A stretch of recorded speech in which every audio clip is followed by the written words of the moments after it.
അപ്പൊ കുറച്ചുകൂടെ രാഹുലിന്റെ സോഫ്റ്റ് ആയിട്ടുള്ള ഏരിയ നമുക്ക് കുറച്ചുകൂടെ എക്സ്പ്ലോർ ചെയ്യാൻ തോന്നുന്നു. ഇല്ലെങ്കിൽ ഭയങ്കര പ്രാസംഗികനായി മാറും. ശരിക്കും കവിതയൊക്കെ ഉള്ളിലുണ്ട്. ഈ എപ്പോഴെങ്കിലും സ്വകാര്യമായിട്ടെങ്കിലും ചൊല്ലി നോക്കൂല? അപ്പൊ ഞങ്ങളൊക്കെ ബാത്റൂമിൽ പാടുന്നവരാ. ഞാൻ ബാത്റൂമിൽ ഗംഭീരമായിട്ട് പാടുന്നു. ബാത്റൂമിൽ ഗംഭീരമായിട്ട് പാടിയിട്ട് ഞാൻ തന്നെ എന്തൊരു പാട്ടാടേതൊക്കെ ചോദിക്കാറുണ്ടെങ്കിലും ബാത്റൂമിൽ പാടാത്ത മനുഷ്യന്മാരാണ്.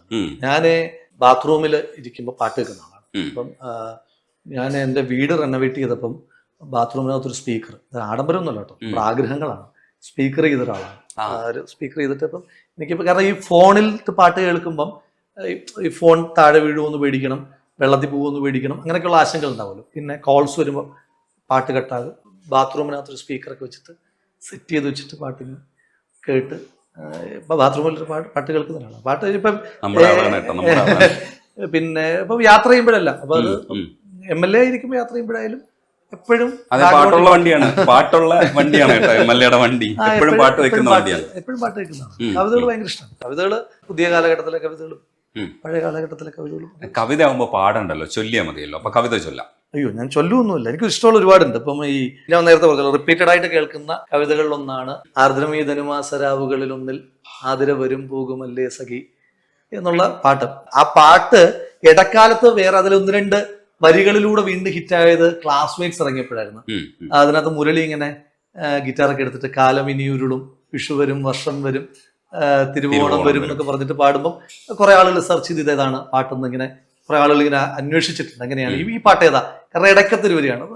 ആർദ്രമീ ധനുമാസം കക്കാട് സാറിന്റെ കവിതയാണെന്നും അത് നമുക്കിങ്ങനെ കേൾക്കുന്നത് വേണുഗോപാലിന്റെ മനോഹരമായ ശബ്ദത്തിൽ കേൾക്കാൻ ഇഷ്ടമാണ്. ഇനി അതുപോലെ തന്നെ ഈ പരിക്കനായി പാടുന്ന പനച്ചൂരാന്റെ കവിതകൾ ഇപ്പം കോളേജിലൊക്കെ പഠിക്കുമ്പം ഈ മീറ്റ് ദ കാൻഡിഡേറ്റിന്റെ ഒക്കെ സ്ഥിരം പാട്ടായിരുന്നു വലയിൽ വീണ കിളികളാണെന്ന്. അപ്പം ആ സമയത്ത് ഭയങ്കര ട്രെൻഡായിരുന്നു വലയിൽ വീണ വിൽക്കുവാൻ വെച്ചിരിക്കുന്ന പക്ഷി. ഭയങ്കര ഇഷ്ടമാണ്. കാട്ടാക്കട പലപ്പോഴും ഞങ്ങൾക്ക് എതിരായിട്ടാണ് എഴുതുന്നത്.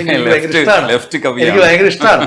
ഞാൻ പുള്ളിയോട് സംസാരിക്കലൊക്കെ എനിക്ക് ഭയങ്കര ഇഷ്ടമാണ് പുള്ളി. ഓർമ്മിക്കുവാൻ ഞാൻ നിനക്കെന്ത് നൽകണം, ഓർമ്മിക്കണം എന്ന വാക്ക് മാത്രം, എന്നെങ്കിലും വീണ്ടും എവിടെ വെച്ചെങ്കിലും കണ്ടുമുട്ടാമെന്ന വാക്ക് മാത്രം എന്നൊക്കെ പറഞ്ഞിട്ടുള്ള എല്ലാം എനിക്ക് ഭയങ്കര ഇഷ്ടമാണ്. എനിക്ക് കവിതകൾ എപ്പോഴും കേൾക്കും, അനാഥൻ എപ്പോഴും കേൾക്കാറുണ്ട്.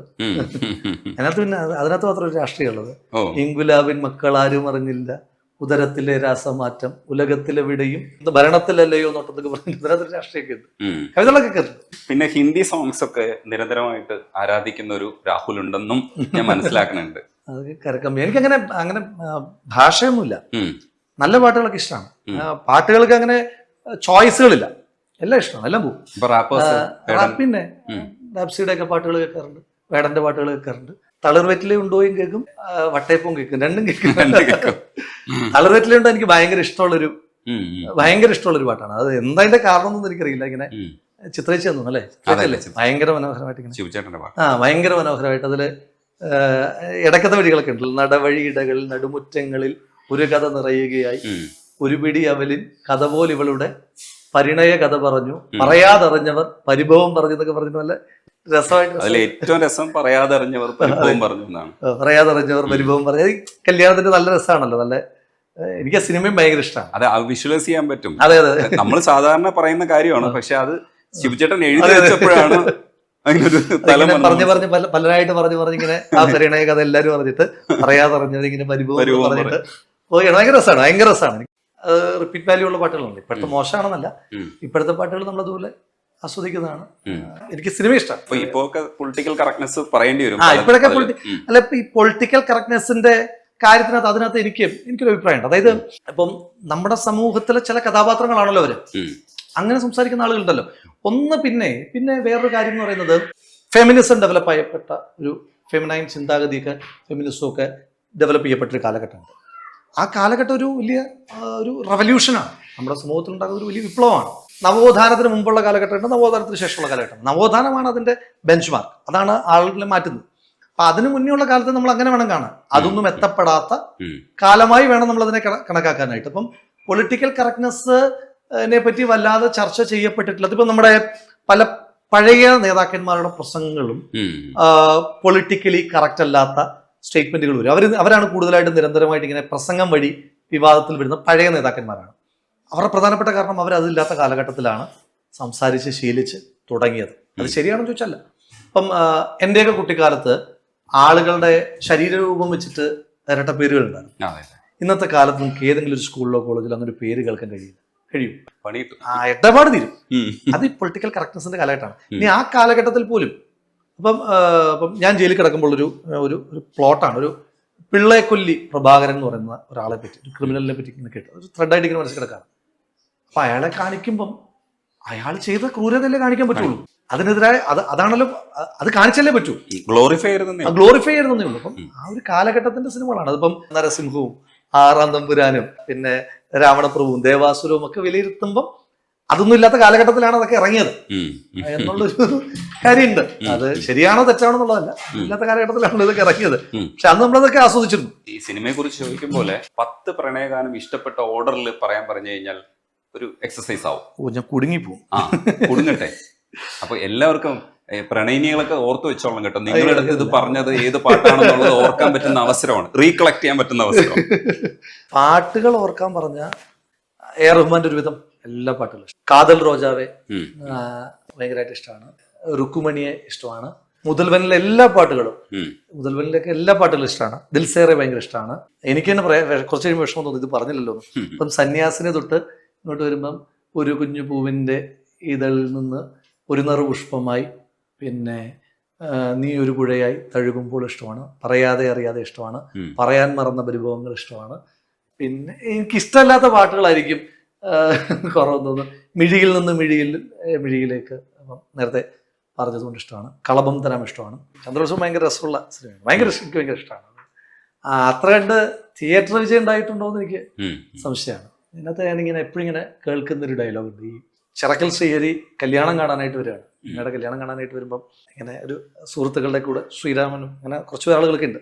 അപ്പോൾ അവരെല്ലാം കൂടെ ഒരു വെള്ളവടി സെറ്റപ്പിലേക്ക് ഇരുന്നിട്ട് ജീപ്പിന്റെ അടുത്തൊക്കെ നിന്നിട്ട്, അപ്പോൾ അന്നേരമാണ് ഭീമൻ രഘു കുത്താനായിട്ട് പോകുന്നത്. അപ്പോൾ ഇങ്ങനെ തവളക്കണ്ണി എന്നിരട്ട പേര് ആര് വിളിച്ചാലും തിരിഞ്ഞു തന്നറിയാവുന്നത്ര വിളിച്ചവൾ എന്നൊക്കെ പറഞ്ഞിട്ട് ഇങ്ങനെ കടന്നു പോയിട്ട് മുന്നോട്ട് പോയിട്ട് ഏറ്റവും അവസാനം നോക്കടാ ചിറക്കൽ ശ്രീഹരിയുടെ പെണ്ണായിരുന്നവൾ എന്നൊക്കെ പറഞ്ഞിട്ടുള്ളൊരു രസമുള്ളൊരു ഡയലോഗ് ഉണ്ട്. ഞാൻ എൻ്റെ പൊളിറ്റിക്കൽ കറക്റ്റ്നസ് ഒന്നുമില്ല. ആദ്യമായി മുഴുപ്പാവാട ഉടുത്ത നാൾ ചേർച്ചയുണ്ടോ എന്ന് ചോദിച്ചു വന്നവളെന്നും, പിന്നെ കഥകളി കാണാൻ പോയിട്ട് കണ്ണിൽ നോക്കിയിരുന്ന് നേരം വെളുപ്പിക്കാൻ കൂട്ടിരുന്നൊക്കെ കൂട്ടുകാരി എന്നൊക്കെ പറയുന്ന നല്ല രസം, ഭയങ്കര എക്സ്ട്രീം റൊമാൻസിലൊരു നല്ല സിനിമയാണ് ചന്ദ്രബോസ്. ചില സിനിമകൾ അങ്ങനെയാണല്ലോ, ഈ നമുക്ക് ഭയങ്കരമായിട്ട് ഇഷ്ടപ്പെടും, പക്ഷെ തിയേറ്ററിൽ അക്കാലത്ത് അത്ര കണ്ട് ആഘോഷിക്കപ്പെട്ടിട്ടുണ്ടോ എന്ന് സംശയമുള്ള ചില സിനിമകളുണ്ട്.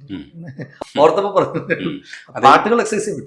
പാട്ടുകൾക്കൊപ്പം സൗഹൃദത്തിനെ ഒരുപാട് മാനിക്കുന്ന ഒരാളാണ്. ഇപ്പൊ ഷാഫി മാത്രമല്ല, ഒരുപാട് പേര് ഇങ്ങനെ സൗഹൃദത്തിന്റെ കൂടെ സഹോദരൻ എന്നൊക്കെ തുല്യമായിട്ടുള്ള സ്നേഹമുള്ള ഒരാളെ കുറിച്ച് പറയുമ്പോൾ നിങ്ങൾ വാചാലനാവും. അതേപോലെ തന്നെയാണ് മമ്മൂക്കയെ കുറിച്ച് ഇടയ്ക്ക് പറയുന്നത് കേട്ടപ്പോൾ, മമ്മൂക്കയായിട്ട് ശരിക്കും പേഴ്സണലി ഒരു ബന്ധമുണ്ട്. അപ്പോൾ നിങ്ങൾ പറയുമ്പോഴാണ് ഞാൻ അറിയുന്നത് ശരിക്കും അങ്ങനെ ഒരു ആളെ ഇങ്ങനെ കാണുന്നുണ്ട്, ഇല്ലെങ്കിൽ അത്തരം ഒരു ആളാണ് ഷാഫി എന്നുള്ളത് മനസ്സിലാക്കുമ്പോൾ ഒരു രസം ഉണ്ടായിരുന്നു. അതൊന്ന് പറയൂ. ഞാൻ എല്ലാവരോടും ഓക്കെയാണ്.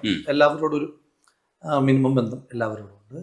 പിന്നെ നമ്മുടെ ഉള്ളിലേക്ക് എടുക്കുന്ന ചില ആളുകളുണ്ട്. ഞാനത് വളരെ ചൂസ് ചെയ്യാണ്, സെലക്റ്റീവാണ്. കാരണം ഞാൻ ഉള്ളിലേക്ക് എടുത്തു കഴിഞ്ഞാൽ അവരെന്നെ വേദനിപ്പിച്ചു കഴിഞ്ഞാൽ ഭയങ്കരമായിട്ട് അസ്വസ്ഥനാകുന്ന, അത് സുഹൃത്തുക്കളായാലും ഭയങ്കരമായിട്ട് അസ്വസ്ഥനാകുന്ന ആളാണ്. അതുകൊണ്ട് ഞാനത് ഭയങ്കര ചൂസ് ചെയ്യാണ്.